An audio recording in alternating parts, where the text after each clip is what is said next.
different types of common circuit breaker, MCB, miniature circuit breaker, MCCB, molded case circuit breaker, RCCB, residual current circuit breaker, RCBO, residual current operated circuit breaker.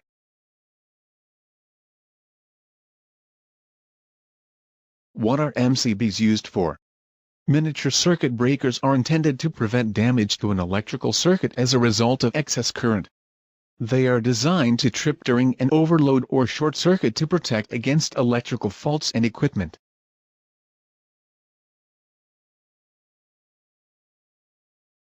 What is MCCB and its function?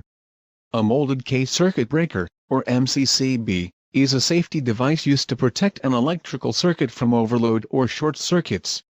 It works by automatically cutting off the power supply when a fault or overcurrent situation arises, thus preventing any damage to the electrical system.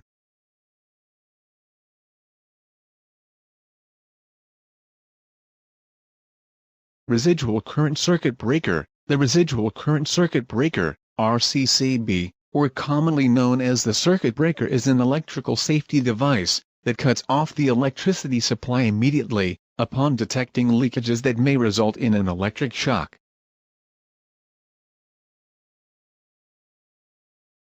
Residual current operated circuit breaker. A residual current operated circuit breaker, RCBO, is a critical safety measure when protecting electrical circuits. The RCBO is a current sensing component that can automatically disconnect and measure the circuit whenever the current exceeds the rated sensitivity, or a fault happens in the connected circuit. Thank you for watching, and I hope you learned something from my video. Don't forget to like, share and subscribe.